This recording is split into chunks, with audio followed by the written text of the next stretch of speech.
more than 50 years. Big question now, how many banks will pass it on to consumers? Tonight we're live at the Bank of England and at number 11 Downing Street for the analysis. Also tonight, transition time, a new life of top security and intelligence briefings for Barack Obama. Meanwhile, George W. Bush begins his long farewell to the White House. On the run, police hit the Costa Blanca on the trail of Britain's most wanted. And culture capital Liverpool hosts tonight's MTV Europe Awards. We're live on the red carpet. Live from the Sky News Centre, this is Live at 5 with Colin Brazier. A very good evening. Our top story live at 5. Interest rates have been slashed to a 53-year low in a dramatic bid to tackle the economic slowdown. The rate cut, which was much bigger than anticipated, has been broadly welcomed by business and politicians. The question now, will consumers feel the benefit? Sky's Alistair Bunkle has the story. At Nissan's factory on Sunderland, at Mini's factory in Oxford, at Ford's factory in Southampton and Land Rover's in Solihull. Production is slowing down and in most cases jobs are being lost. Sales at Land Rover are down 58% on last year, and the chief executive says that banks need to pass on the interest rate cut. If people don't feel that they can come into a car dealership and buy a car because they can't get credit or they're not confident, then that's what causes us to have to reduce our production, lay off workers. We have many component companies dependent on us, over 300 in the UK. So if we're taking production down, they have to do that as well, and they have to lay off workers also. According to the Halifax, house prices fell by yet another 2% last month. Banks have been slow to react to this cut to the base rate, but this mortgage broker believes it's because they're in shock. We hope that the mortgage rates are going to come down over the next couple of days. There's already signs that fixed rates have started to come down in anticipation of the rate cut. So today's rate cut is definitely good news. Ian O'Donnell is one of 4 million people with a tracker mortgage who immediately stands to benefit. The interest rate cut should also be good news for the 6 people that he employs. They're very much intermixed. So I have a mortgage on my own property, part of which has been borrowed against for funding the business at certain points. So I have a fairly large personal mortgage. So obviously a cut in interest rates will have an effect on that immediately.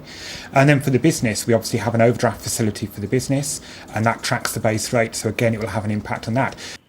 Interest rates are now at their lowest level since 1955. The Bank of England has acted boldly, but some are warning not to expect miracles. The best it can do really is alleviate the difficulties that we're in and the difficulties that we're going to face. After all, GDP fell 0.5% in the third quarter. It'll probably be worse in the fourth quarter, and there are going to be difficulties all the way through next year. Higher unemployment, limitations on spending, all those difficulties are going to go ahead. So people mustn't run away with the idea that 1.5% in cut in interest rates is the solution to all our problems. The scale of this cut is a sign of just how bad things are. Further cuts are expected in the months to come. Alistair Bunkle, Sky News. Well, our business editor Michael Wilson is at the Bank of England, and Mike, a decisive, historic cut even. Are the banks passing it on? Well, only one so far, Cheltenham and Gloucester, owned by Lloyds TSB. The others, Royal Bank of Scotland, HSBC, Nationwide and so on, have been saying that they are going to consider their positions. What might make it slightly easier for them is the fact that LIBOR, the interbank rate, which they will get at 11:45 tomorrow morning, obviously too early to react to the interest rate cut today, may give some sort of indication as to how much the lending possibilities between banks have actually been relaxed. Now, there is an argument also for the government to lean on those banks which have got a slice of taxpayers' money invested in them. But I suspect what probably will happen is that once the banks start to see one bank getting competitive in its lending, i.e. lending cheaper, then they probably will want to join in because, like it or not, they do want to get in on that market. So it may be the market in the end that forces some rates down and makes mortgage holders and, of course, businesses a little bit happier from today's, as you say, historic interest rate cut. And there have been so many gloomy forecasts for the wider economy, the IMF piling in today. Yeah, indeed. So I think that's a sort of addendum to what we already know. They're saying that the growth is going to be fairly stagnant and falling throughout 2009. I think most people probably expect that. And as a number of people have been saying, that 1.5% cut won't be enough to kickstart the economy. But what it may do is it may just be the beginnings of the start of a process to unblock the financial plumbing between the banks, which has been part of the credit crisis to start with, but certainly an historic move. I mean, what the Bank of England have actually done, have got completely ahead of the curve.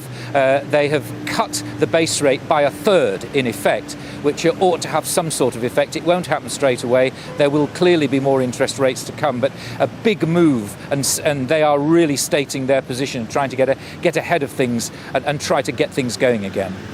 Mike, thanks very much. Well, the Chancellor, Alistair Darling, told Sky News that consumers should feel the benefit. I think it's essential that the banks do pass on the benefit of lower interest rates to people and to businesses. At this time, people are feeling pressed with their mortgages. Businesses also need every help they can get. Now, the government's plans to recapitalise banks have meant that the rate at which the banks can borrow money is coming down, so it's imperative they pass that on, because that will benefit the wider economy too. Speaking to Downing Street, our political correspondent Glenn O'Glaser is there. Glenn, it was who talked to the Chancellor. And beyond gentle persuasion, Glenn, it's not really in the government's gift, is it, to force banks to pass on these cuts? No, it's not. They can't force the banks to do it, but you heard the Chancellor there saying it's imperative. It's a bit more, Colin, than gentle persuasion. It is, in fact, arm twisting as much as they possibly can, but they can't actually force the banks to set interest rates. And we've already heard from HSBC, not one of the banks bailed out with taxpayers' money, that any interest rate cuts will not necessarily be reflected in a linear way, because the spokesman, the chief operating officer, David Hodgkinson of HSBC, said, look, every loan is different, every situation is different, every risk is different, and therefore you have to assess what interest to charge. As far as mortgages are concerned, well, strange, isn't it, Colin, how when interest rates go up from the Bank of England, it hits our mortgages pretty quickly that month. And that month's repayment goes up. Will the same thing happen now there's been this huge 1.5% cut? We'll have to see if that full 1.5% is passed on. The government absolutely wants this to be passed on, thinks it's essential. Chancellor saying government's done its bit, now it's up to the banks to do their bit. And some reputable observers, Glenn, have described this as a panic rate cut. It certainly took many by surprise. Yes, I think everyone was expecting a cut of maybe 0.5%. A lot of business leaders, as we know, have been calling for a cut of 1%. 1.5% did catch certainly everybody here in Westminster by surprise. I think not so much a panic measure as a recognition that the initial cut that we saw from the bank a month ago from 5 to 4.5% probably wasn't enough. It needed to be a bit more drastic, and this certainly has been that. And who knows, there could even be some way to go yet. Across the political divide, this has been welcomed, although George Osborne for the Conservatives issuing a note of caution saying that this shows how deep the problem is if you have to take this kind of action. There's a meeting going on now, Colin, inside number 10 Downing Street. The Chancellor just went next door. Peter Mandelson, the Business Secretary, just arrived, and I understand they're meeting Mervyn King, the Governor of the Bank of England, and Adair Turner from the Financial Services Authority, as well as, I understand, Brendan Barber from the TUC. So a top-level meeting going on at the moment. And clearly one of the things they'll be discussing is how do we persuade the high street banks in particular to pass this on to people with mortgages and indeed to small businesses who they persistently describe as the lifeblood of the British economy. Colin? Glenn, thanks very much indeed. And staying with the fallout from the economic crisis, and the government's set aside £800 million to compensate savers who lost money following the collapse of the internet bank IceSave. Around 230,000 Britons were unable to access their cash when its parent company, Landsbansky, was put into receivership. That was last month. The first compensation payments could be made as early as next week. And later in the programme, I'll be talking to Digby Jones, former Director General of the CBI, until recently as well, Minister of State for Trade. 5:30 for that. And on our website, more available on how that rate cut affects you and your finances. Some interesting blogs too from our business team. skynews.com/business is where to go. Now, yesterday may have been a day for celebrations for Democrats, but today preparations for the Barack Obama presidency began in earnest. He received top-secret CIA briefings while the current president gave an emotional farewell to White House staff. Well, our US correspondent Michelle Clifford is outside, or as near as she can now get to Barack Obama's home in Chicago. Michelle. Yeah, we're here in the south side of Chicago where Barack Obama is already learning how to be a president, or what it's like to be a president, including an education in the kind of security that's going to surround him. Behind me, there's all access routes to his house are now blocked off. So, it's a real education. It's a steep learning curve for Obama, but the process of handing over power in Washington is already underway. And Mrs. The outgoing Lynn inhabitant Cheney. of the White House offering his years of experience and know-how to the incoming. President Bush today pledged to work hard to make life easier for President Obama. So over the next 75 days, all of us must ensure that the next president and his team can hit the ground running.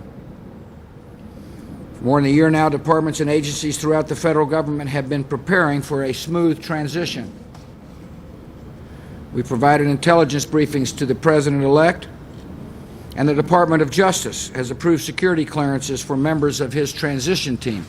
Taken together, these measures represent an unprecedented effort to ensure that the executive branch is prepared to fulfill its responsibilities at all times. But as the removal vans in Chicago were being packed, so too are the suitcases here. George Bush is going to miss his 8-year abode. As we head into the final stretch, I ask you to remain focused on the goals ahead. I will be honored to stand with you at the finish line. May God bless you.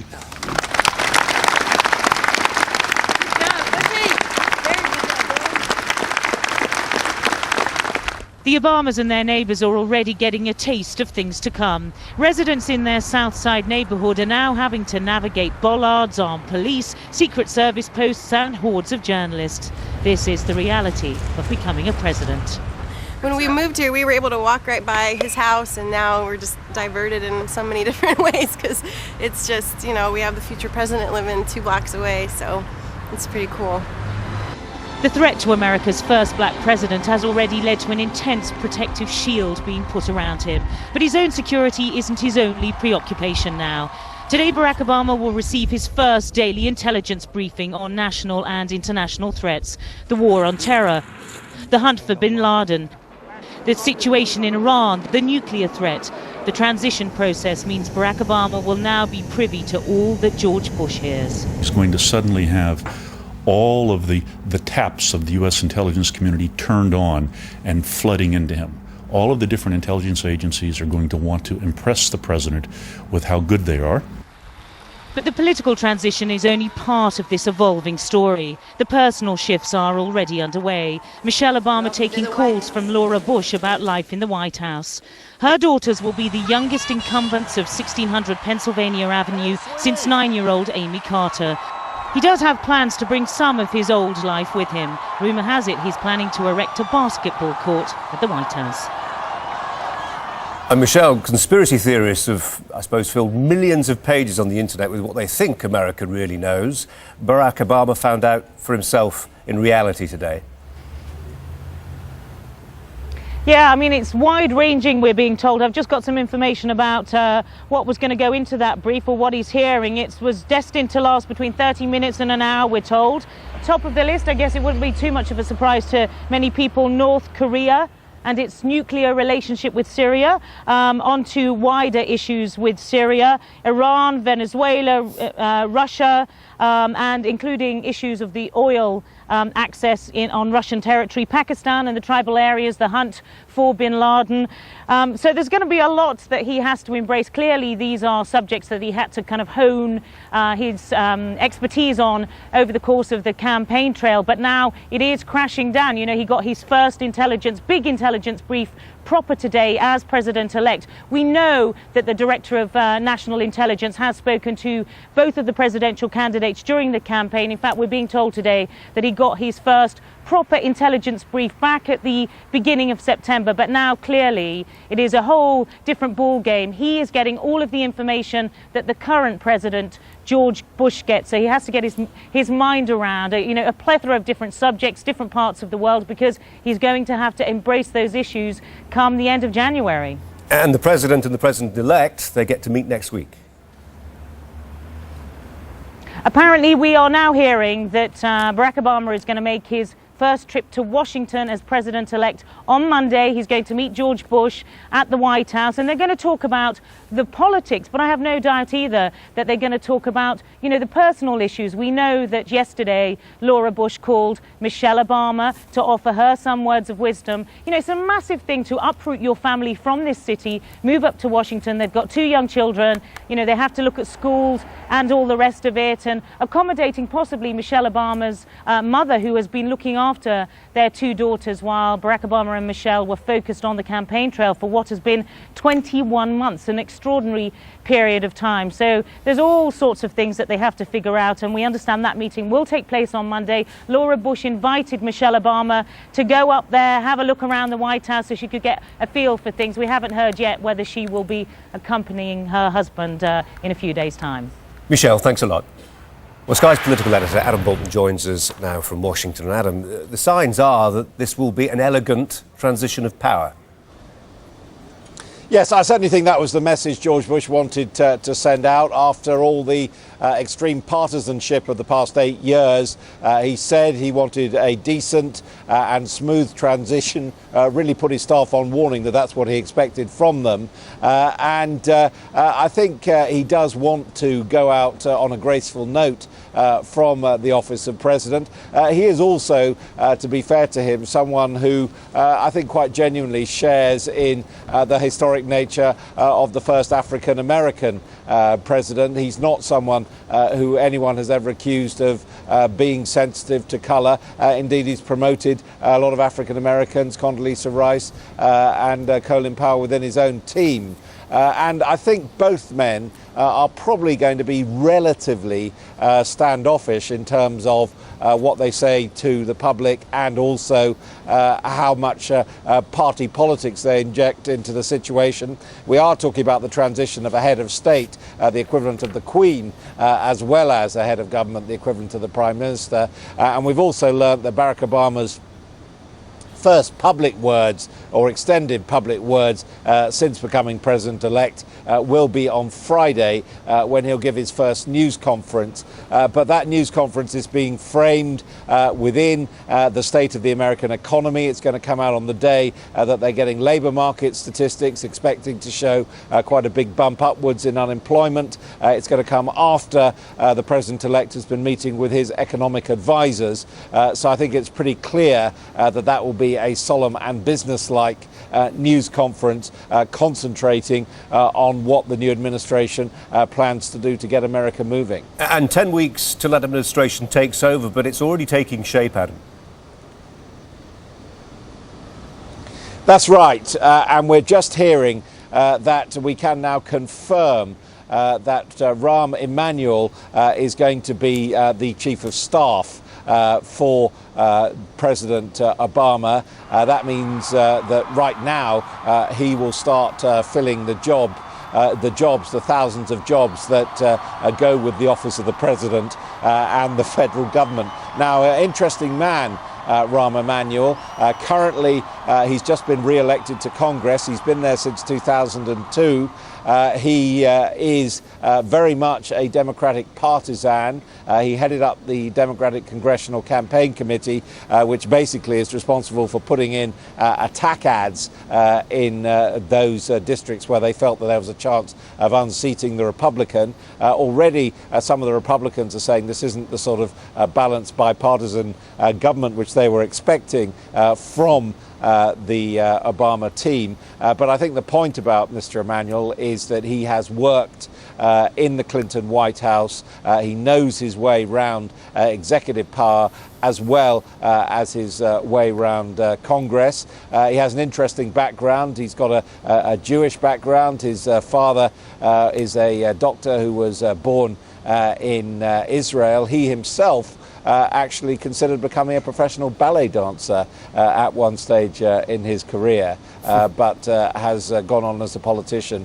And can't overestimate really the importance of a chief of staff, because, as I say, he is the broker really for all the jobs that the President has to hand out, as well as his liaison man with the Congress to a large extent. And what we're seeing is the backroom boys being appointed, the Chief of Staff, the Chief of the Transition, Mr. Podesta, another Clinton veteran, and also we're expecting today the press spokesman to be confirmed, someone who's been leading the press relations on the travelling plane. So those backroom boys are being put in place. We're told there's not going to be a rush on announcing the cabinet, although if I was guessing, I think the economic team will probably be what gets priority. Adam, thank you very much indeed.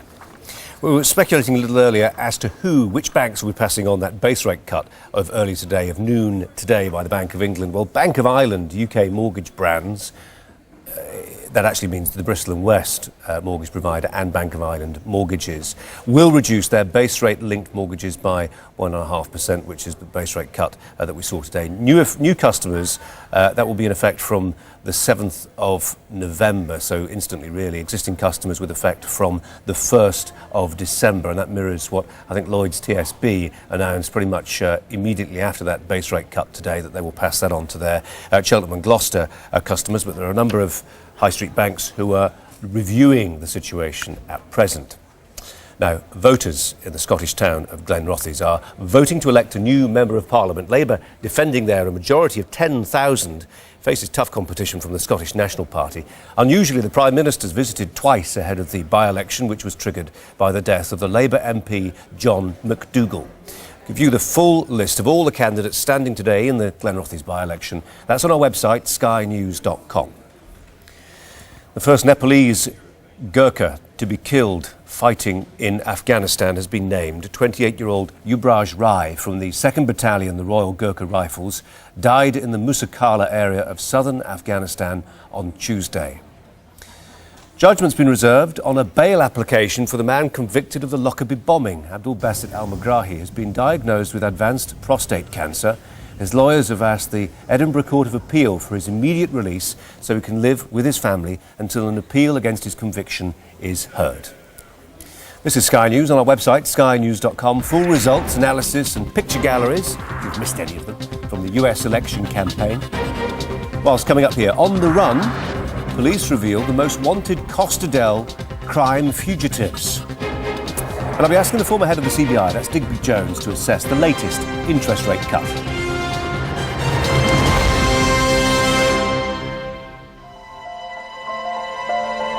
Been a long time coming, but tonight, because of what we did on this day, in this election, at this defining moment, change has come to America.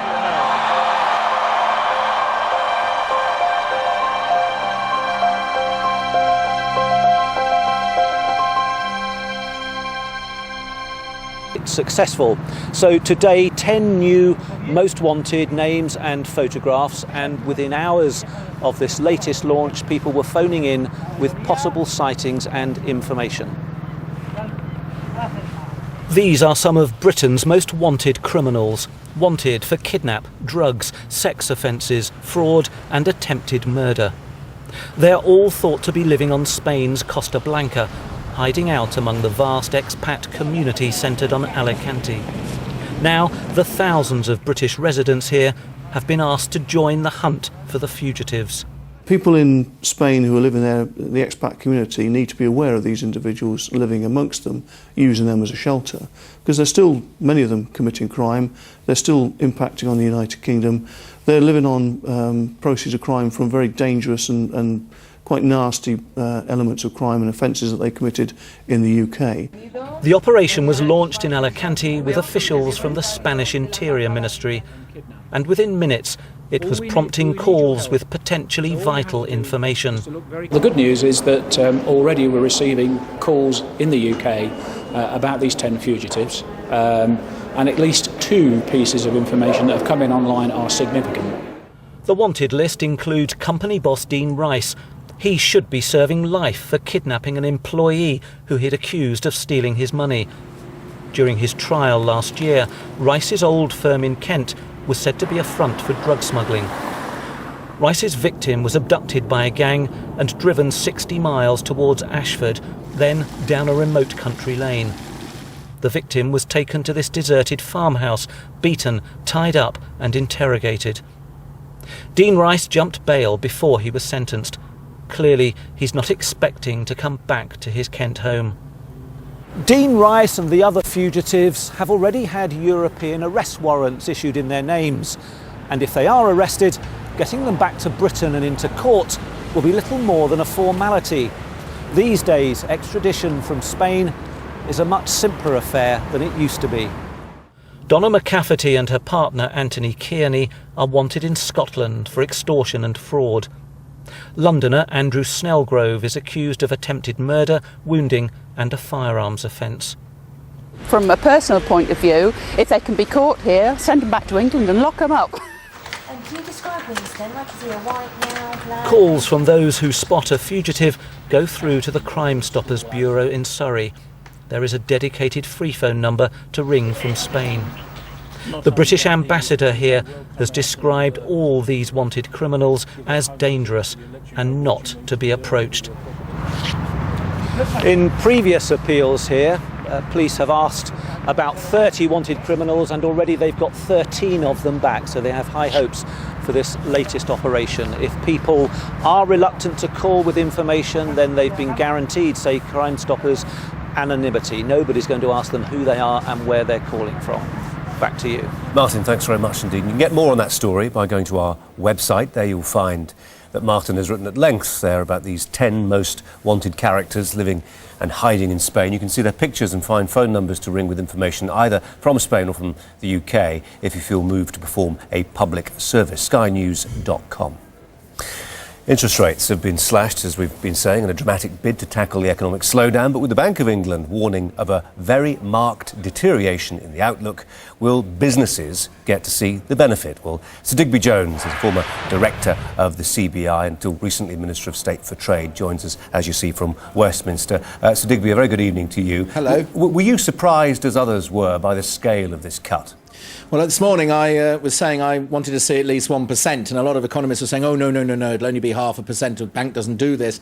So, I mean, it surprised me, and I was at the wide end of where it should be. I actually believe that we needed this shot in the arm in the run-up to Christmas. I think retail especially, but consumer-facing business as well, car manufacture, car sales, second-hand car sales, all of that hinges on confidence in the consuming community, and it needed a shot in the arm. I'm 53 years old, you know, and I've never had interest rates in my lifetime as low as they are tonight. And it calls for this because, frankly, as the bank have said themselves, we're in a deteriorating economic situation. I think we're going to have a very difficult 09. The sun will come up in the morning, the world will go round. This is not going to last for a long, long time, but it's going to be rather bloody while it happens. And therefore, to get the Bank of England coming in with a cut in rates, and I don't think it'll be the last one. I think January or February we'll have to see it again. It's what we need, and now what we need, of course, is the banks and the building societies to pass it on, to get it down into the retail and consuming side of our society so that we can push and get activity, which in turn will create, I hope, a shorter-lived recession. Well, you see, some people will be interested to hear you say that it may go lower. I mean, what are they, 1% in America? I mean, technically the floor's 0%, isn't it? I mean, how low can they go? How low should they go? Well, it's an interesting question as to whether this will make a difference, and I guess the next few weeks will prove that right or wrong. There is a time, of course, a few years ago in Japan where they got to naught, and it didn't cure the stagnation, lack of confidence there. But one of the aspects which I think today does address in a way is that if there's a global solution to this issue, and I think Gordon Brown is right in saying, come on, we've all got to pull this together, Germany, France, Britain, America, Japan. If there is a global solution, you can't have one aspect of it, interest rates, so utterly diverse. And as you've just said, you know, they're 1% in America, they're now 3% in Britain, they're about the same in Euroland. Today, we came closer together. We were a long way out on the wrong side of this, and competitiveness requires levelling cost bases. And in that respect, I think today was a good thing for business. I just hope they pass it on. The other thing, and watch this tomorrow, is the LIBOR rate. That's the London Interbank overnight rate, the rate at which banks lend to banks. Now, that at the moment has been too high. Banks won't borrow from banks, and therefore they don't pass it on. They don't feed that working capital into business, which pays wages, buys stuff, and gets business moving. Tomorrow they're going to really work out what that's going to be, and I have to say in that respect, if we could see that coming down as well, then a combination of cheaper money and cheaper money for banks lending to banks to stimulate the working capital of our commercial society, I hope that we move into a December where actually we have a bit of confidence around, or more than there is today. Does that mean we're not going to have recession? No, I still think we do. Does that mean 09 is going to be anything but nasty? No. But it means that we actually are throwing everything at making sure it works to get us out of this as quickly as possible during 09. So I was interested, you mentioned Japan there. Japan tried in the 90s to spend their way, didn't they, out of a recession, the old-fashioned Keynesian way, by priming the economy. Where do you stand on that? Because there are some people saying, look, that's an old-fashioned way of doing things and it's a discredited way of doing things. Better to have tax cuts and let people decide whether they want to spend or even save their money. I think there's two sides to the Keynesian get the taxpayer to stimulate the economy and create employment and wealth. One side of it is, which I would not agree with, is if that means you just pay more money into the wages of the administrators in the public sector. And what we need, if you spend the money in the public sector, is productivity enhancement. More people at the sharp end, police on the street, teachers in the schools, nurses in the hospitals, but not the lumpen mass, if you like, of those who actually at the moment are enjoying very nice public sector pensions and at the end of the day are a bit immune from a lot of this. But the other side of it, which I would agree with, is if you can get some of our taxpayers' money into the big projects, airports, ports, roads, railways, get that stuff being built, that enhances the productivity of the country and enables us to be more competitive, actually cuts the travelling time for a lot of people, creates employment on the day because you need more people to build the stuff, but at the same time it then creates employment down the line because Britain is a better place in which to locate a business and therefore you create employment. OK, so Digby Jones, we have to leave it right there. Thanks very much indeed. My pleasure. This is Sky News on our website, skynews.com. School of Rock, where dreams of stardom become a reality for some. Coming up here, Obama, an inspiration. Izzy, a new role model for young black teenagers, not just in America, but Britain as well. And Republican reflection, what next for the party and its candidates? Well, the flip side of the euphoria in the Obama camp in America is that the ideological soul-searching likely to begin within the Republican Party. Their vice presidential candidate, Sarah Palin, arrived back in her home state of Alaska with calls from some for her to run for president in 2012. Other Republicans are frankly appalled at that prospect. But the woman herself revealed she was still smarting at alleged liberal media bias. I've come away, unfortunately, with a little bit of disappointment in the world of the media, and don't anybody take it personally, please. You guys have thick skin too. Please build your skin thick. Sorry, because you know, so many things that were reported that could have easily been corrected in terms of what my record is and what we do up here in Alaska and how our government works. Too many of media folks decided not to correct something on the record when they could have easily done. That left me with a little bit of disappointment in the whole vocation here, and I don't want Americans to be kind of disappointed and not believing in our media, because you guys are a foundation of our democracy. We want to believe in you. There should not be any tension. You know, in the state of politics, what you do is you state your case, your values, your convictions. The other side does the same thing. You let the voters decide. The voters have chosen their leader. Now it's our opportunity to reach out to President-elect Obama, get him to see the light in terms of what Alaska has to contribute and to offer. I can't wait to get to work with him, too, on the good things that are in store for this country that are going to come out of Alaska. I'm joined from Washington by Terry Holt, a former spokesman for the Bush and Cheney campaign. Terry Holt, a very good day to you. So Sarah Palin for the White House 2012. Do I think that she's going to run? Yeah. My guess is that there's an awful lot of things that have to happen first.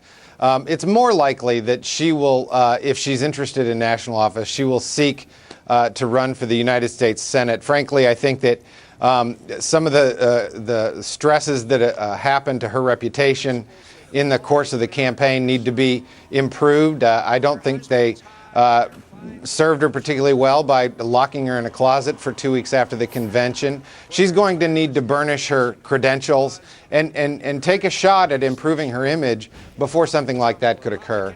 And probably and arguably up her game when it comes to media interviews to avoid a repeat of the the infamous interview with Katie Couric, which she seemed to come off so badly from.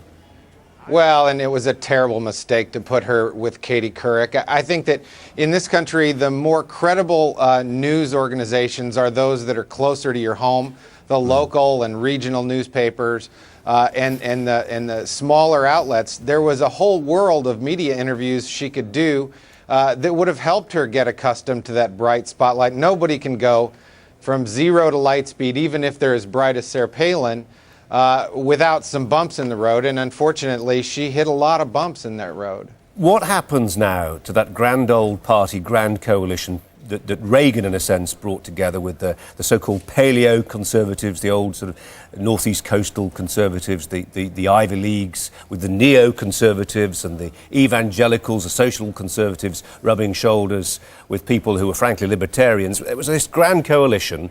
It's fractured now, isn't it? Well, and you know, we go through these things. The Roosevelt coalition in the Democratic Party went through a period of retooling, of being updated after it had lost a couple of elections. I believe that we've got to get back in touch with the suburbs in America. You know, this election masks some fairly basic things that stayed the same. This is still a right-of-center country. Barack Obama was elected not because of his ideology or because of his positions on the issues. He was the beneficiary of a really strong sense that we needed a change, not just a change of the direction in our foreign policy, but a change of the complexion of the occupant in the White House. And so people didn't necessarily need to check off the list all of the different issues like in some elections. I still believe that Republicans, in a pretty fair fight, that conservative coalition in this country is still pretty evenly matched with the liberal Democratic coalition in this country. But you know, Obama's campaign has marched into states which were seen as safe red states. How can the Republicans turn that around and do the same to the Democrats? Well, and you know, it goes back and forth. As recently as 2004, White House presidential advisor Karl Rove said that there would be Republican dominance in this country for a generation. And what we find is that people that live in the suburbs, pocketbook issue voters, they're not terribly ideological, and they will create wide swings in election results. And so the people that connect best with people in the suburbs, with married people who live in homes and who have regular jobs, are more interested in their pocketbook, those are the people that are always going to determine the elections in this country. Terry Holt, appreciate your time. Thanks very much. Thank you. Top stories on Live at 5 for you now. Interest rates have been slashed to a 53-year low in a dramatic bid to tackle the economic slowdown. Barack Obama has received top-secret CIA briefings as preparations for his presidency begin in earnest, and police have released descriptions of the real-life most wanted fugitives believed to be hiding on the Costa Blanca.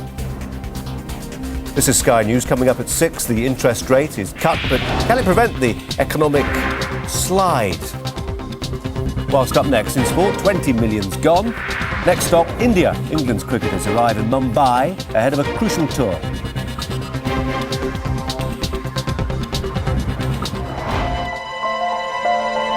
Been a long time coming, but tonight, because of what we did on this day, in this election, at this defining moment, change has come to America.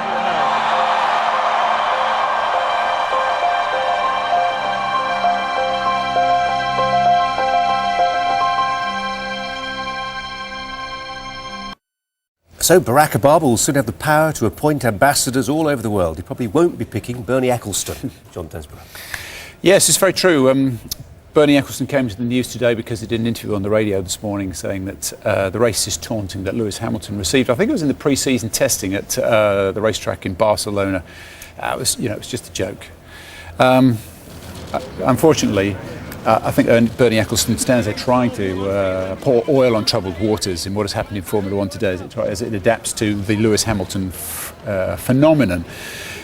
He said people in Spain were supporting Fernando Alonso and it had nothing to do with racism. But Lewis Hamilton today doing a press conference again after yesterday, and I should say yesterday he went out of his way to to keep out of his talk and his press conference anything to do with black racism, sacrifice, any of those sorts of things. This was put to him today, and he said, no, it shouldn't just be dismissed as a joke. Why not? Well, probably because he had a belly full of that joke when he was a kid growing up in Stevenage all those years ago. So to him, it's not a joke, even if it is to Bernie Ecclestone. But he did go some way to smoothing things over a little bit with Bernie by saying that he admired him, as you would do with a man who's taken Formula One where it is. But it's an issue that's not going to go away.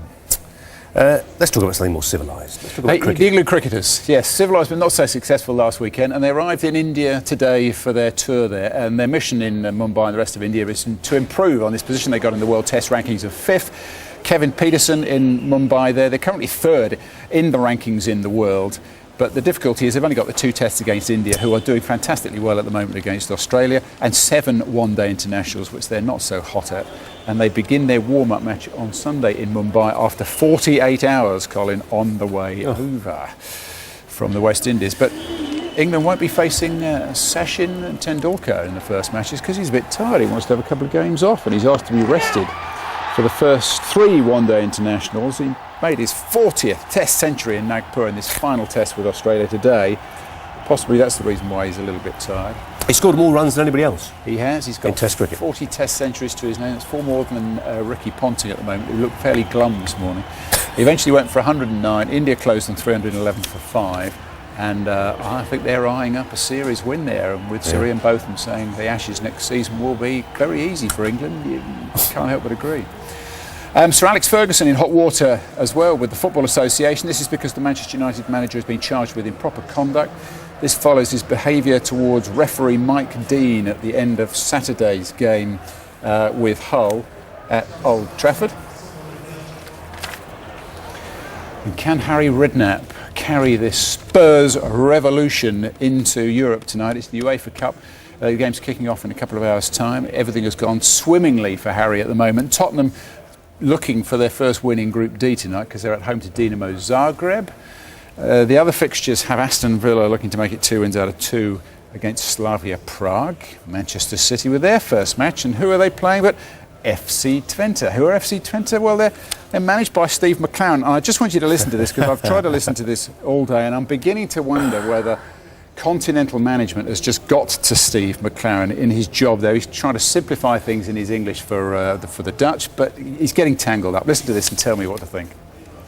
A victory is a victory, Paul, and a draw is a draw, but a result is a result, whether you win or draw, and a result will be a good result. It's double Dutch, isn't it? And the end of the sport is the end of the sport. The end of the sport is the end of the sport. Thank you. Thank you very much indeed, John Desborough. Pop luminaries descending on Liverpool this evening as the European Capital of Culture hosts the MTV Europe Music Awards. Acts like The Killers, Beyoncé, Take That, will pay a tribute to one of the city's most famous sons, the former Beatle, Sir Paul McCartney. There for us, Sky's showbiz correspondent Steve Hargrave. Steve. Yes, hello, welcome to the glamorous backstage area.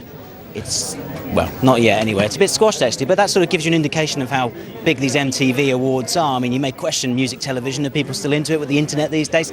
They are for these awards, and it always attracts the big sort of names. As you say, there are quite a few people to mention.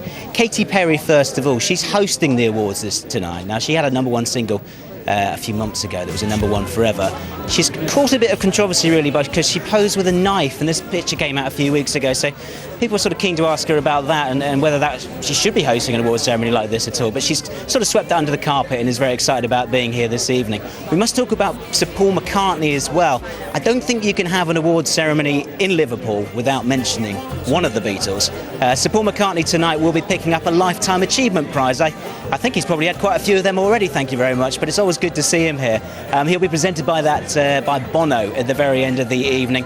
May possibly be performing later on as well. It is, of course, Liverpool, the capital of culture this year, and this ceremony is very much the sort of centre focus, the big event really of the year for Liverpool. Other people expected tonight? Well, I'm quite happy that Beyoncé will be here later on. She's coming along to perform. She's got a new single out. She'll no doubt be plugging. So it'll be good to see her walking along the red carpet. We'll hopefully get to talk to her backstage as well. And if you want to know who might win the actual awards, because let's not forget, we're not just here to stare at celebrities over here on the red carpet. We have acts like Coldplay, Duffy, and Britney Spears, bizarrely, who has been nominated for 3 awards. She's just making her big comeback. Sadly, Britney won't be here tonight, but we can expect lots of other people to sort of turn up, really, give it that usual glitz and glamour, and people probably asking them what they'll be wearing on the carpet, all that sort of thing. Leona Lewis as well. I mean, it's been a great couple of years for Leona Lewis, of course, since she won X Factor, and she's done extraordinarily well in America. She's up for a few awards tonight, including with the Best Act in Europe award. And we must mention Rick Astley, if you remember him from the 1980s. He's been nominated for the Best Act in the world ever. It's a slight joke, thanks to the internet. I don't think Rick will be here tonight, but it'll be interesting to see if he wins. Steve Hargrave, thank you. This is Sky News coming up at 6. A boost for borrowers as the interest rate is cut. Is it enough? The existing president says an emotional farewell to the White House, and the hunt for 10 of the most wanted Britons on the run. Inspired. Coming up for you in a moment on Sky News at 6, we assess the impact of that interest rate cut and its impact on businesses, mortgages and savings. Tough times it is indeed to be a president. I'll be talking to a former White House Deputy Chief of Staff about the top job. And Costa del Crime Watch police reveal the fugitives they would really like to speak with. This morning over Ho Chi Minh City will wake with severe marmalade spreading from the west. Hello, we've had quite a lot of mist and murk around yet again today, but it's all going to change. We've got fresher air coming in from the Atlantic behind this heavy rain through Ireland. That's moving its way eastwards, whilst the drizzly lighter rainfall is moving its way northwards through Scotland overnight. So still pretty grey for most of Britain, with that rain heading right across Ireland, Northern Ireland, into central parts of England first thing tomorrow. But it's moving very quickly, so through the course of Friday morning it clears into the North Sea, and behind that much brighter, much fresher, with the threat of showers. And these showers are actually moving quite swiftly on a brisk breeze coming in again from the Atlantic, moving all of those showers, more persistent in nature, across Ireland into Wales and the West Country. But all in all, a beautiful end to the day, and so much brighter than we experienced recently, right up and towards central and eastern Scotland. Now, for the weekend, we're going to see the bright weather continue for the bulk of Britain. On Saturday, eastern Ireland, Northern Ireland, but this is quite heavy as well. That moves its way northeastwards. It gets colder on Sunday. Qatar Airways, the world's 5-star airline.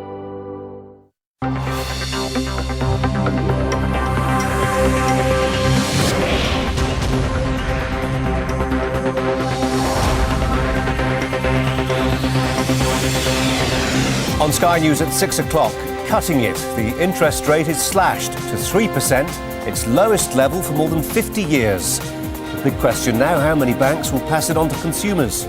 Tonight we're live at the Bank of England and at number 11 Downing Street for the analysis. Also tonight, transition time, a new life of top security and intelligence briefings for Barack Obama. Meanwhile, George W. Bush begins his long farewell to the White House. On the run, police at the Costa Blanca on the trail of Britain's most wanted. And culture capital Liverpool hosts tonight's MTV Europe Awards. We'll be live on the red carpet. Live from the Sky News Centre, this is Sky News with Colin Brazier.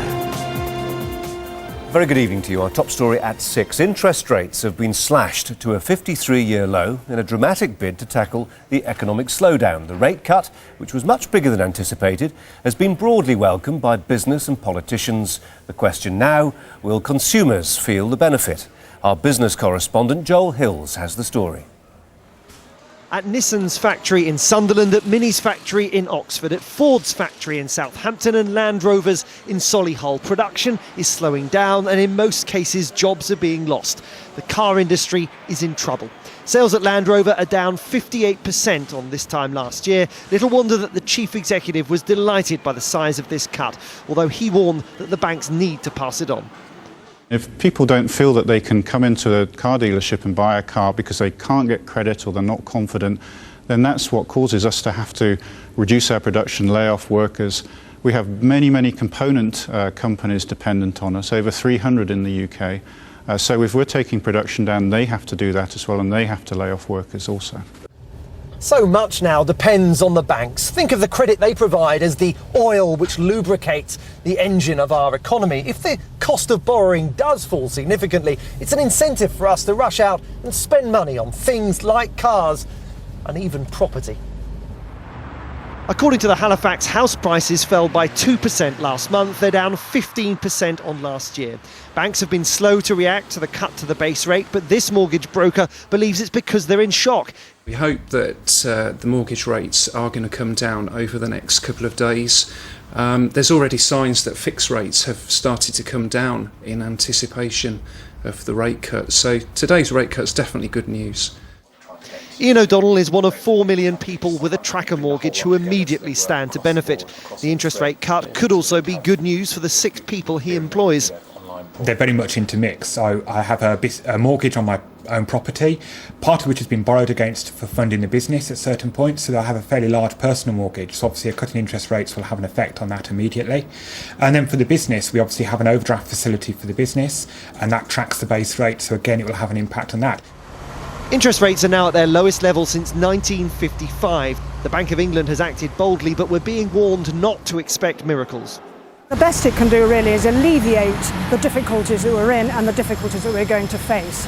After all, GDP fell 0.5% in the third quarter. It'll probably be worse in the fourth quarter, and there are going to be difficulties all the way through next year. Higher unemployment, limitations on spending, all those difficulties are going to go ahead. So people mustn't run away with the idea that 1.5% cut in interest rates is the solution to all our problems. The scale of this interest rate cut reflects the feared scale of the looming recession. Tonight, one of the UK's oldest employers has gone into administration. Royal Worcester and Spode has survived every downturn since 1751. Joel Hill, Sky News in Birmingham. Well, Michael Wilson, our business editor, is at the Bank of England, and you were surprised by the size of this cut, Mike. Absolutely, everybody was. It took everybody by surprise and shows the bank really right ahead of the curve now and being very proactive about this. The big question, though, as you said, Colin, is who is actually going to pass this interest rate cut on to consumers? Let's just have a look, see what we know already. Lloyds TSB, which owns the mortgage company Cheltenham and Gloucester, say they will pass it on in December, as has the Bank of Ireland. The other big ones like Nationwide, RBS, HSBC and the others are going to have a look at their lending arrangements and see what they can do. But it has to be said, though, Colin, I would think that whilst we as the taxpayers would very much like the government to lean on those banks in which we have a direct investment, it may well be in the end of the day that competitive pressures actually force the other banks to do it. Once cheaper products come on the market from Cheltenham and Gloucester and Bank of Ireland, for example, maybe the others will join in. Let's hope so. And the logic behind the cut underlined really by this message from the International Monetary Fund, the IMF, today. Yes, indeed, the IMF joining in with a chorus of people thinking that the economies will continue to shrink through 2009. And really, this is a very strong message from the Bank of England. As I said, it caught everybody by surprise. Will it work? Well, we will get our first indication of that, Colin, tomorrow morning at 11:45 when we look at the LIBOR rate. That's the interbank lending rate. That is sticky at the moment, far too high for banks to lend to each other successfully. But if that starts to fall as a result of this interest rate cut, plus the knowledge that there will be further interest rate cuts to come, and that LIBOR rate drops significantly tomorrow, then that'll be probably one of the first signs that we may be getting a bit of unsticking of the financial plumbing, and it'll make everybody's lives and business, most importantly, a little bit easier. Thanks a lot, Mike. Well, the Chancellor, Alistair Darling, told Sky News that consumers should feel the benefit. I think it's essential that the banks do pass on the benefit of lower interest rates to people and to businesses. At this time, people are feeling pressed with their mortgages. Businesses also need every help they can get. Now, the government's plans to recapitalise banks have meant that the rate at which that banks can borrow money is coming down, so it's imperative they pass that on because that will benefit the wider economy too. Well, let's go to Downing Street and our political correspondent, Glenn O'Glaser, who was speaking to Alistair Darling this afternoon. And really, Glenn, beyond persuasion, the government doesn't have the wherewithal to make banks pass on these cuts. No, it's interesting, isn't it, Colin, how when the Bank of England interest rate goes up, we feel it in our pockets because our mortgages go up that month. and yet when interest rates go down, it doesn't seem to quite work out that way. Alistair Darling there saying it's imperative, strong word, that banks do pass this on to consumers, to those small and medium-sized businesses and to people with the mortgages. But you're right, the government can't actually force the banks to do that. Even those banks which is bailed out with taxpayers' money. The government's set up a holding company to look after taxpayers' interests and make sure they get a good return on that money. But that is very much an arm's length relationship. So what you don't have is government ministers telling banks what their policy should be. And we've heard from HSBC, one of those banks which didn't take the bailout money from the government, that the rate cut may not be necessarily passed on in a linear way. What they're saying is, look, every loan has its own risk, every situation is different, and we have to take that assessment and make our own decisions and not be told what to do by ministers. But certainly the government trying to put as much pressure as possible, and it would be politically inept of banks, particularly those ones bailed out with taxpayers' money, not to pass on most, if not all, of this interest rate cut. And Glenn, some people have talked about how this is almost an emergency interest rate cut, and certainly the Bank of England have made the decision to make the cut on the basis of information which they obviously find pretty scary. Well, it certainly caught everyone by surprise, as Michael Wilson was saying. People were expecting a cut of maybe 0.5%, business leaders, some of them calling for 1%. 1.5% is a huge interest rate cut. To cut it by a third like this. But I think it's a recognition that the 0.5% cut we saw before, from 5 to 4.5%, wasn't really enough. And the Bank of England now taking really quite drastic action to try and do something to get the economy moving. And as Michael Wilson was saying, banks have got to start behaving like banks, start lending to each other as well as to us. Colin? Glenn, thanks very much. Now, staying with the fallout from the economic crisis, and the government has set aside £800 million to compensate savers who lost money following the collapse of the internet bank iSave. Around 230,000 Britons were unable to access their cash when its parent company, Landsbanki, was put into receivership last month. The first compensation payments could be made as early as next week. And on our website, more available on how that rate cut might affect you and your finances. Some interesting blogs too from our business team. skynews.com. Put a / then type business. Now, yesterday may have been a day for celebrations for many Democrats and others, but today preparations for the Barack Obama presidency begin really in earnest. He received top-secret CIA briefings while the current president gave an emotional farewell to his staff at the White House. Well, our US correspondent Michelle Clifford is outside, or pretty close as you can get now, to Barack Obama's home in Chicago. Michelle. Well, Colin, as you say, we're on the south side of Chicago where Barack Obama is already learning what it's like to be a president. His house is behind me, just a stone's throw away, but as you can see, all access routes to it are now blocked off. It's going to be a really steep learning curve for him, but today the current president offered him a helping hand, and George Bush got kind of emotional about leaving the job. The outgoing inhabitant of the White House offering his years of experience and know-how to the incoming. President Bush today pledged to work hard to make life easier for President Obama. So over the next 75 days, all of us must ensure that the next president and his team can hit the ground running.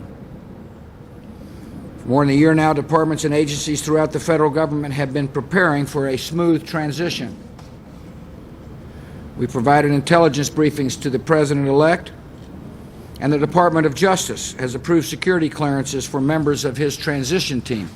Taken together, these measures represent an unprecedented effort to ensure that the executive branch is prepared to fulfill its responsibilities at all times. But as the removal vans in Chicago are being packed, so too are suitcases here. George Bush is going to miss his 8-year hangout. As we head into the final stretch, I ask you to remain focused on the goals ahead. I will be honored to stand with you at the finish line. May God bless you.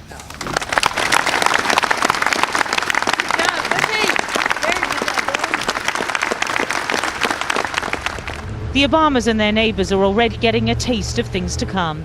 Residents in their South Side neighbourhood are now having to navigate bollards, armed police, Secret Service posts and hordes of journalists. This is the reality of becoming a president.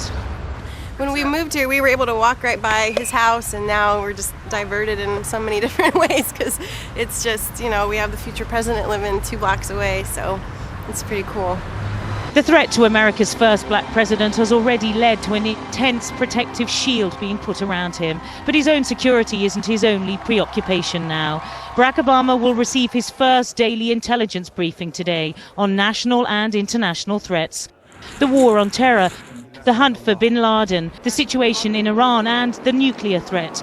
The transition process means Barack Obama will have to be privy to all that George Bush hears. He's going to suddenly have all of the taps of the U.S. intelligence community turned on and flooding into him.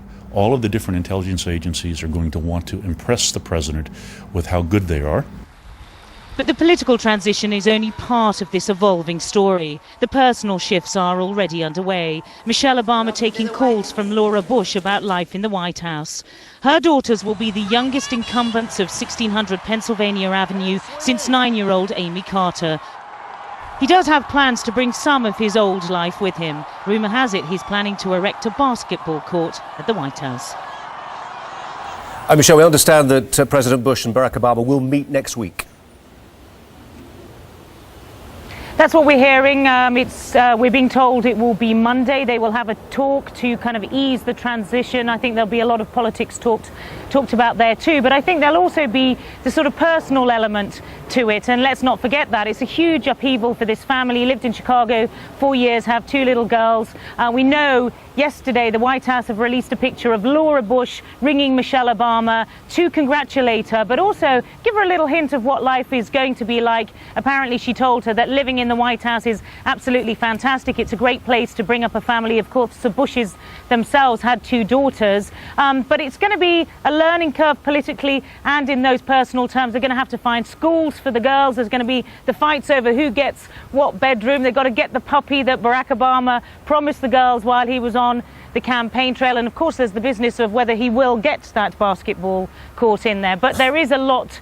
There's a lot to do, and he's having that first intelligence briefing today. We're told it was going to last up to about an hour. They were going to be discussing Syria, Iran, Russia, oil, all the big topics that he had to really hone his intelligence on over the campaign trail. And then tomorrow, we're hearing, he's going to hold his first presser, Barack Obama, as president-elect after an economic meeting. Clearly that was, or arguably that was the subject which won him the election. His poll ratings rose as the economy failed. So he's going to have his presser tomorrow.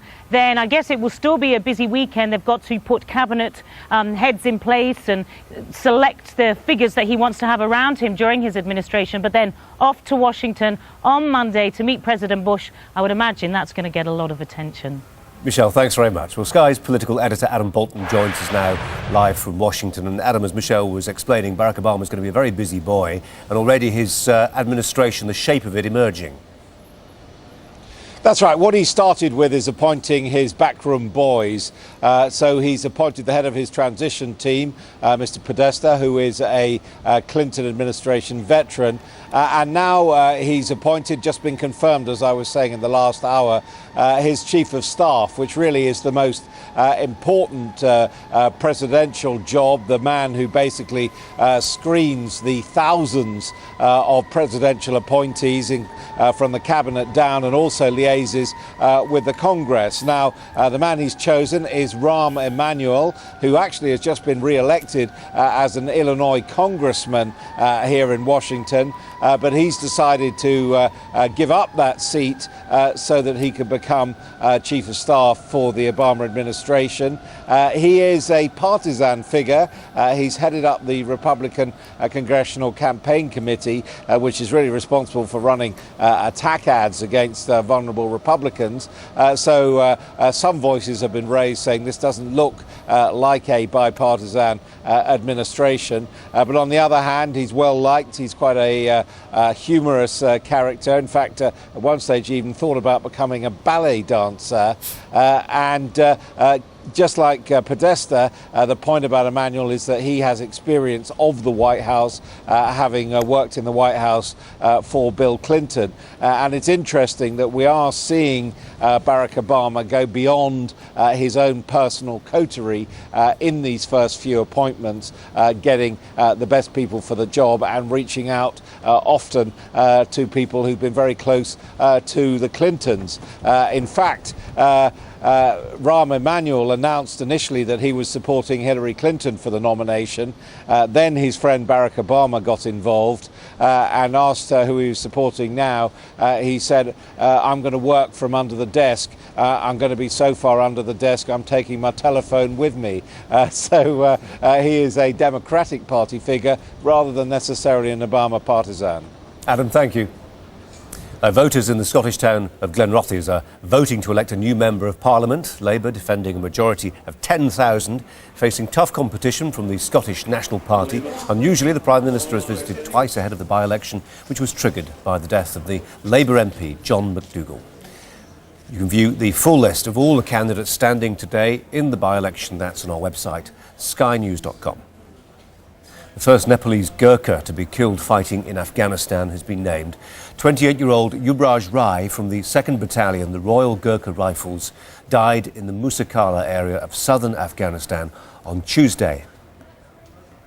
Judgment has been reserved on a bail application for the man convicted of the Lockerbie bombing. Abdul Basit Al-Maghrahi has been diagnosed with advanced prostate cancer. His lawyers have asked the Edinburgh Court of Appeal for his immediate release so he can live with his family until an appeal against his conviction is heard.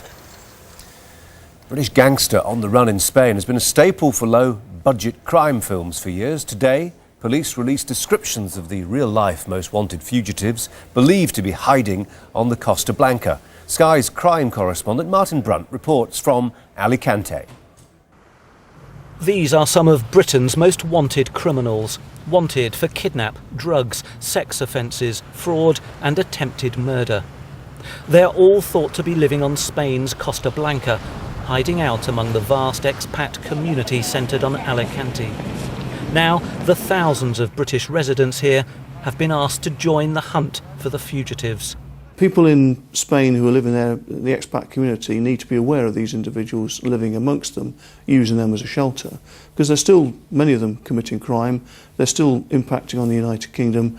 They're living on proceeds of crime from very dangerous and quite nasty elements of crime and offences that they committed in the UK. The operation was launched in Alicante with officials from the Spanish Interior Ministry, and within minutes it was prompting calls with potentially vital information. The good news is that already we're receiving calls in the UK about these 10 fugitives, and at least 2 pieces of information that have come in online are significant. The wanted list includes company boss Dean Rice. He should be serving life for kidnapping an employee who he'd accused of stealing his money. During his trial last year, Rice's old firm in Kent was said to be a front for drug smuggling. Rice's victim was abducted by a gang and driven 60 miles towards Ashford, then down a remote country lane. The victim was taken to this deserted farmhouse, beaten, tied up and interrogated.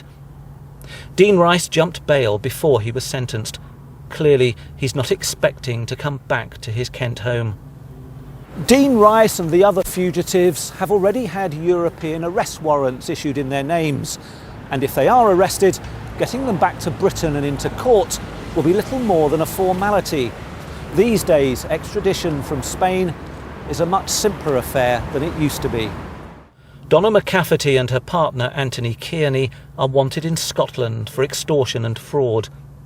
Londoner Andrew Snellgrove is accused of attempted murder, wounding and a firearms offence. From a personal point of view, if they can be caught here, send them back to England and lock them up. And can you describe Winston? Like, is he a white now, black? Calls from those who spot a fugitive go through to the Crime Stoppers Bureau in Surrey. There is a dedicated free phone number to ring from Spain. The British ambassador here has described all these wanted criminals as dangerous and not to be approached. Martin Brunt, Sky News, Alicante. And you can find more on that story by going to our website. Martin there has written at length there about these 10 characters, most wanted UK criminals hiding in Spain. You can see their pictures and get some phone numbers to ring with information, either from Spain or from the UK, if you feel moved to perform a public service. skynews.com. Pop luminaries are descending on Liverpool this evening as the European Capital of Culture hosts the MTV Europe Music Awards. Acts like The Killers, Beyoncé and Take That will pay a tribute to one of the city's most famous sons, the former Beatle, Sir Paul McCartney. And there for us is Sky's showbiz correspondent Steve Hargrave. Steve. Yes, it's that evening, that time of the evening again when I spend most of the time just looking down there to see if any of these pop stars are actually turning up. It's getting going here, has to be said. We're expecting quite a lot of people here tonight. Beyoncé's meant to be here. The people who should watch out for winning awards, actually, names you'll recognise: Coldplay, Britney Spears and Duffy, of course, the Welsh singer.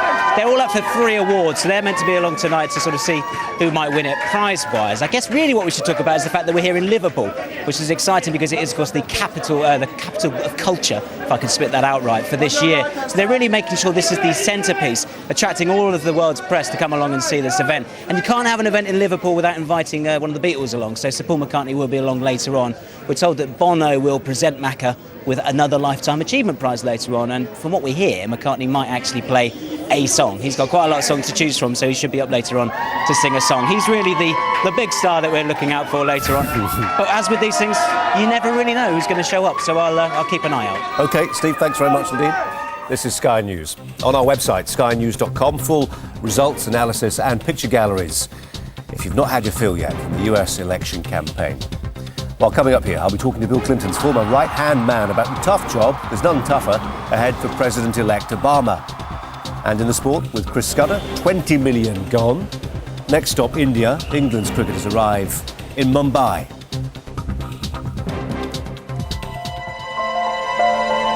Been a long time coming, but tonight, because of what we did on this day, in this election, at this defining moment, change has come to America.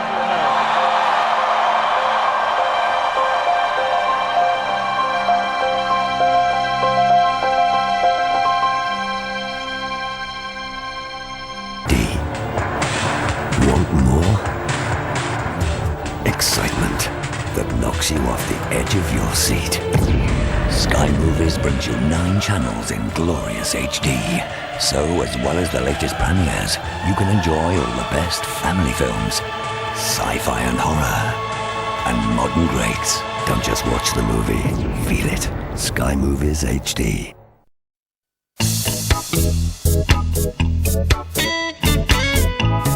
Barbados, sponsors of Sportsline.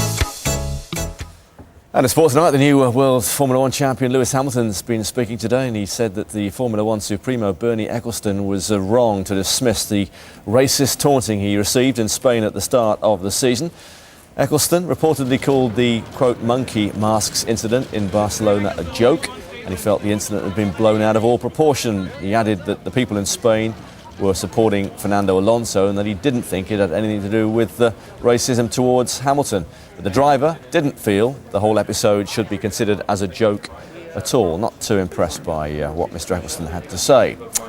Sir Alex Ferguson is in hot water with the Football Association. Not for the first time. The Manchester United boss has been charged with improper conduct. It follows his behaviour towards referee Mike Dean at the end of Saturday's game with Hull City at Old Trafford.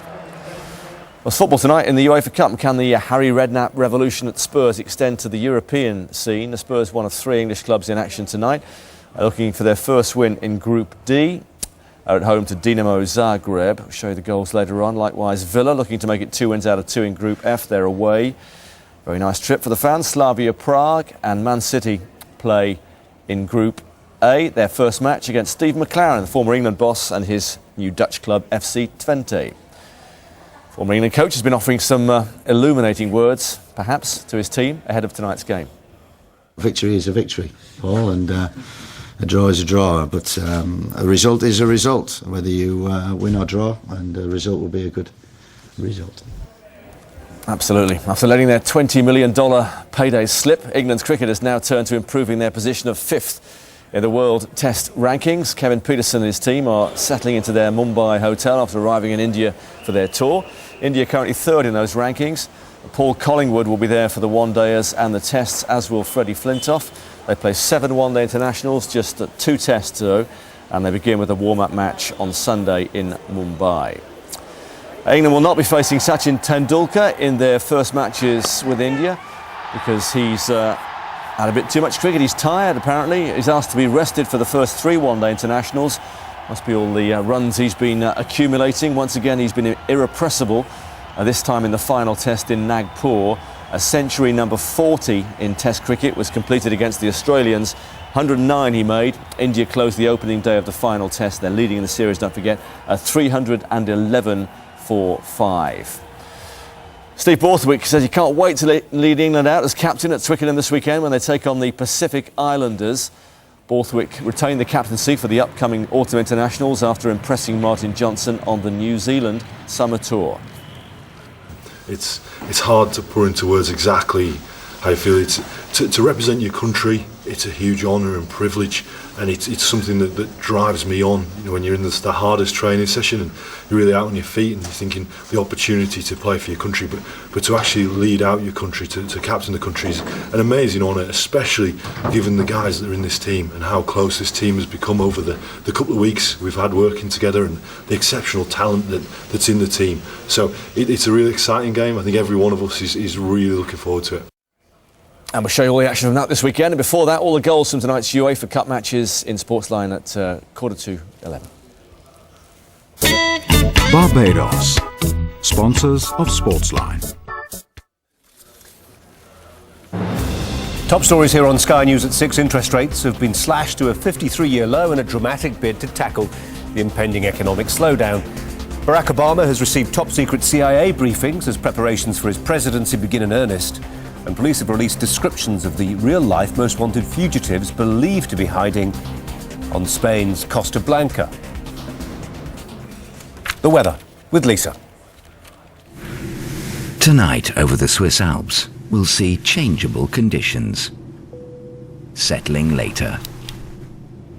Hello, things are changing across Britain and Ireland weather-wise. We've got air coming in from the Atlantic, so we will actually have, despite some rainfall, some brightness as well through the course of the weekend. This is the first batch of rain. It's crossing Ireland by dawn tomorrow. It'll be through central parts of England, connected to that through France and the backwash of it down through northern parts of Spain and Portugal. It moves eastwards very swiftly, so once it hits the North Sea, it'll still be affecting northeast France, and it spirals its way diagonally through the Pyrenees back in towards northern, central, western parts of Spain and Portugal. But then there's a dry slot, and it's actually pretty decent dry weather for the bulk of Italy. They've had quite a few showers there too.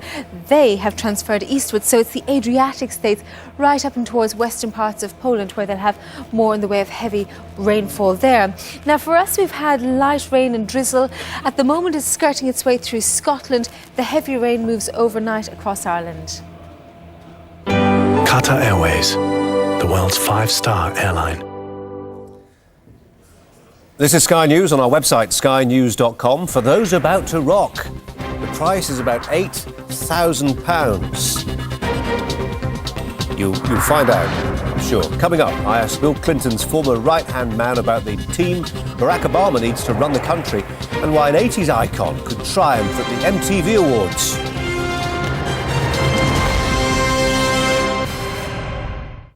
Well, Barack Obama's victory in the United States elections has had a powerful impact within, but also without America. As Alistair Bunkle found out, even British teenagers are being encouraged to find a role model in the president-elect. Historic, momentous, whatever the adjective attached to Barack Obama's victory, what is true is that his presidency will be one with global influence. No other nation could hold an election that captured international attention in the way this did. It's been a long time coming, but tonight, because of what we did on this day, in this election, at this defining moment, change has come to America. We played Obama's speech to a group of pupils at the Lambeth Academy in South London. Aged between 14 and 16, they admit to having scant interest in politics until now. I asked them for their reaction to his victory speech and whether Obama as an American was relevant to them. It motivates young people, young black people, to actually go ahead and try to be something. I think it'd be nice, to see that happen over here, to see a black president or black prime minister over in this country, because we don't really have a lot of black representatives. He shows that no matter what you want to do, if you put your mind to it and you work hard, you can become whatever you want to be. A mile or so away, 90% of pupils at the St Francis Xavier School in Clapham are black. The headmaster tells us that the school has been buzzing since the election. The playground chatter now all about Barack Obama. Let me know then now, by show of hands, those of you who feel that you personally have been very much moved by the appointment of Barack Obama as President of the United States. Who's very much in favour of that? Politics is an A-level subject at Francis Xavier, and a popular one at that. But politics, we're told, is normally a subject confined to the classroom. Never has it captured the imagination like this. In the long term, it's going to provide a lot of paths for young people, especially young people who are going to be born and coming soon. They're not going to know everything, to see the world where it was, and they're not going to see how hard it was. They're just going to see that it's possible, and they're not necessarily going to have the hunch on their back that it's not possible. For me, I think it's the inspiration that it gives me, and I think it's going to inspire a lot of my friends as well to sort of take that step in life to go a bit further and forget about the so-called glass ceiling that's there for a lot of people, not only for blacks but also for women and other people. It's surely a sign of Obama's global appeal that his victory is so celebrated and talked about in Britain's playgrounds. Many of these pupils will be old enough to vote at the next general election. They will do so, they say, with much, much more interest. Alistair Bunkle, Sky News, South London. Well, one of the biggest problems facing the new administration in Washington is America's foreign policy direction, and specifically what line to take on the Middle East. As with everything else, Barack Obama has promised change, and nowhere is that change more eagerly awaited than in Syria, a country vilified by the Bush administration for its role in the region. Sky's Middle East correspondent Dominic Waghorn reports now from Damascus. Sabah al-Khair, Syria. Good morning, Syria. Keep tuned to 101.5, 100. In a Damascus radio station, the news is sinking in. The Bush era is coming to an end. For radio host Hani Al-Saeed, things can only get better. All my friends are sending me happy emails that Bush is gone. And that shows you that they've got hope that what's coming next must be better than Bush. No matter what, even if it's a bit, it must be better than Bush. Young Syrians hope the future will be brighter under Obama. They've watched his rise closely and hope their country will now be better understood by America. African Americans in America, they're always thought of as drug dealers, thieves, whatever. And he's going to think that Muslims is not tourism. He said the time for change. We hope so. We really hope so, because we got sick of what the USA did to us and did for the Middle East in general. It's a hope shared across the Arab world. Barack Obama's pre-election sales pitch impressed many people here, offering to end Syria's isolation and talk to it instead. That could transform the bazaar of Middle Eastern politics at a time when Syria is already talking to Israel indirectly about peace. But there's a good dose of Middle Eastern skepticism too, the fear that all that glitters is not gold. My jewelry, it's good because it's gold, you see? But Barack Obama now, he's shining now. But maybe after 4 years, we don't know. People know even the sweetest intentions get moulded by events in this region. And America will find it hard to talk to Syria's leaders while the likes of Hezbollah remain the country's pin-up boys. But for now at least, the hope is things are changing. And a thaw is on the way. Dominic Waghorn, Sky News, Damascus. This is Sky News. Coming up at 7. Will the interest rate cut rescue us all from recession? And will there be more cuts to follow? Plus, Liverpool getting ready to host the MTV Europe Music Awards. We're there live. Been a long time coming. But tonight, because of what we did on this day, in this election, at this defining moment, change has come to America.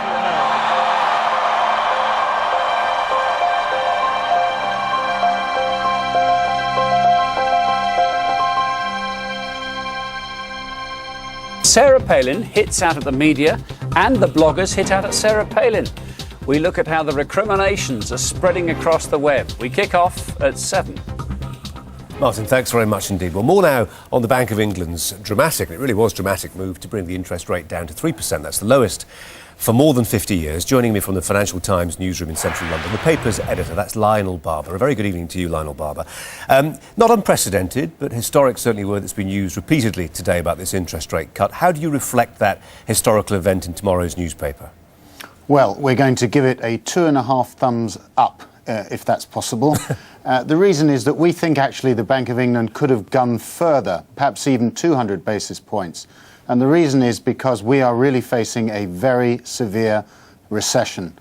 Next year, in the first quarter, we think there are going to be multiple corporate bankruptcies, a sharp rise in unemployment, and therefore the bank could have acted a little bit more today. Having said that, they did act in a more bolder and more direct way than the European Central Bank, which confined its rate cutting to 50 base points. I dare say that suggestion there may have been a deeper cut will go down well with those people who are staring at redundancy tonight. I can tell you, for instance, that Spode, the China makers, they've got into administration, some 400 jobs involved there. Chorus have got rid of hundreds of jobs as well as part of their distribution network. So there will be those who will look at this 1.5% cut and say, look, the Bank of England knows what's ahead, and that's why they've taken this action. Well, Colin, the problem is, of course, if they had gone too fast, too deep, there is a risk of a sell-off in sterling, and we need to worry about that a little bit. And also, they don't want to give the appearance of panic. Having said that, we have been somewhat behind the curve. We could have, we think, acted to cut rates earlier, and we should be following the American model. In America, Ben Bernanke, the head of the Federal Reserve, understands the risks of deflation, understands that there really is a threat of not just a recession, but a depression as deflation sets in and there is a bust. Yeah, it's not just in America they get that. I mean, Jean-Claude Trichet, the European Central Bank, today announcing, a 0.5% cut, perhaps not as much as some would want. But when you get the European Central Bank with all that influence from the Bundesbank, Germany, and their paranoia, you could say, about inflation, when they start acting in this way, you get a sense that this really is a global crisis. Well, yes, but I think they could have acted more decisively. They've got more ammunition in their files there, and they should have acted, I think, in a bolder way. This is not a problem about inflation. Inflation is coming down. It's been coming down for some months now. You've seen oil prices now around $65 a barrel compared to well over $125. This is, I think, Mr. Trichet, who is a proud Frenchman, sometimes does come across as a bit of a German. He's worried about inflation. He's also worried about budget deficits. But really, if you're facing a depression, then you don't have to worry about budget deficits. You are in a new world, and I think that's what Mervyn King and his colleagues in London and at the Federal Reserve in Washington understand. Will any business people in the UK be worried about the fact that sterling has fallen as a consequence of this, and imports, for instance, of raw materials at that point grow more expensive? This is true, though, of course, a fall in sterling does increase the price of imported goods. That affects, by the way, consumers as much as factory owners. But on the other hand, there are export opportunities. And I think that there was a view, I mean, we don't like to come out with a absolutely clear view on the value of currencies, but some think that sterling was overvalued and it's now coming back more to some kind of equilibrium. So I think in general that would be overheated worries. Lionel Barber, editor of the FT, always a pleasure. Thanks very much indeed. Now, Democratic Congressman Rahm Emanuel has been confirmed as Barack Obama's pick for Chief of Staff. It's a crucial job.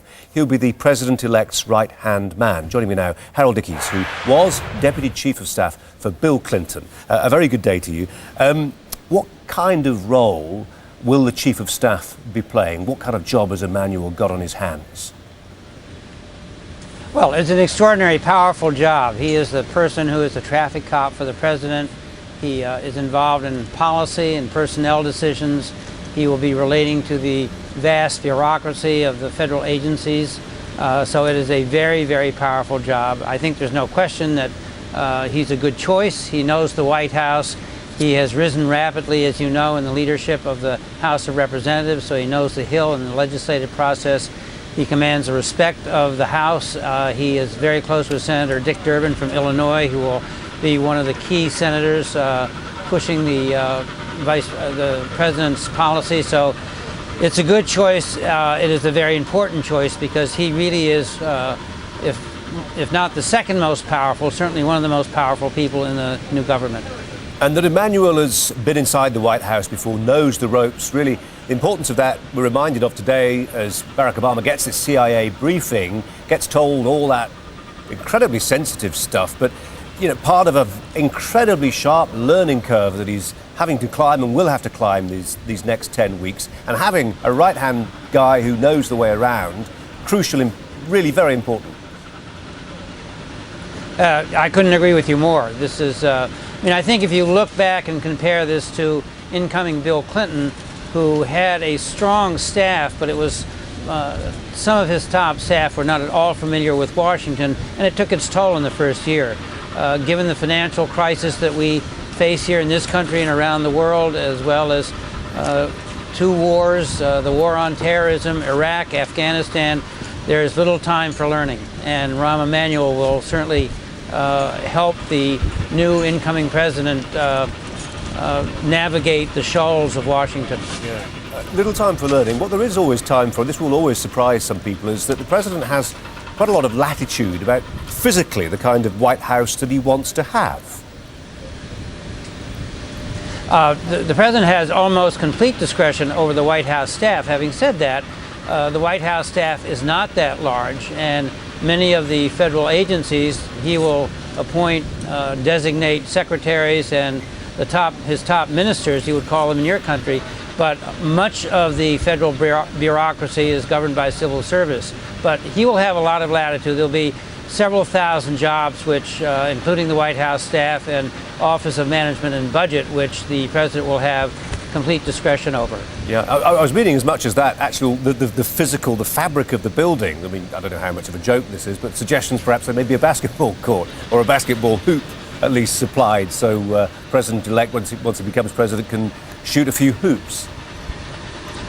Well, there's a bowling alley in the bottom of the White House. There's a putting green outside, so there's some latitude there. But given the monumental problems that this new president is going to face, I doubt that he'll have much time for those sorts of things, at least in the first year. Yeah, and you've worked so closely with the Clintons. How will they be feeling in the backwash of the election?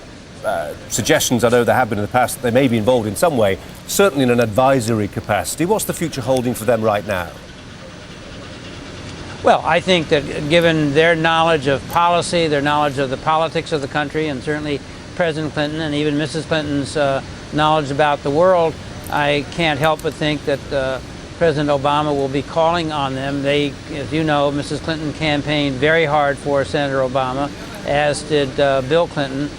They very much wanted to see a change in the direction of this country, and he is going to provide that change. He's got an enormous mandate for change, to change the policies of the Bush administration and to change the way things are done here in Washington. And I think that both President Clinton and Senator Clinton will be ready to lend a helping hand where they can.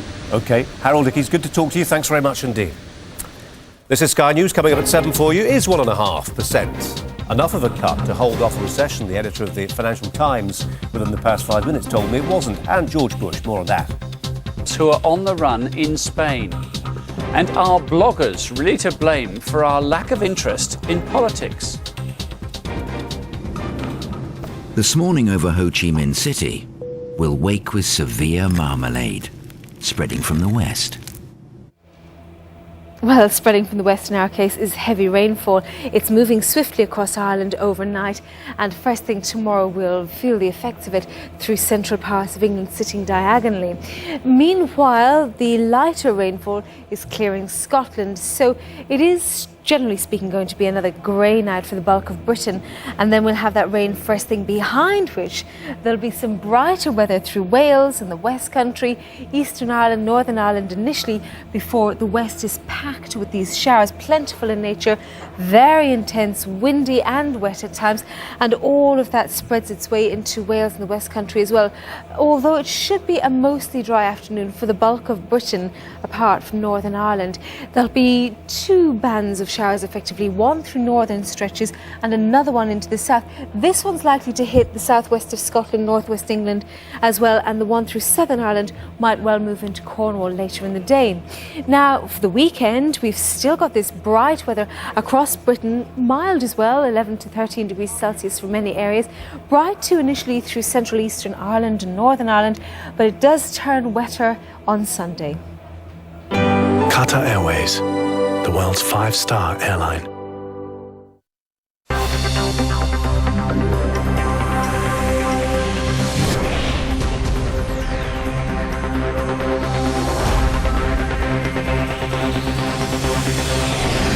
This is SkyNews.com, Sky News with a web's agenda. Tonight, the interest rate is cut by 1.5% as the Bank of England takes radical action to save the economy.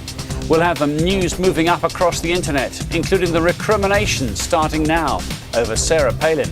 And the Costa del Sol's Most Wanted are getting a lot of buzz online.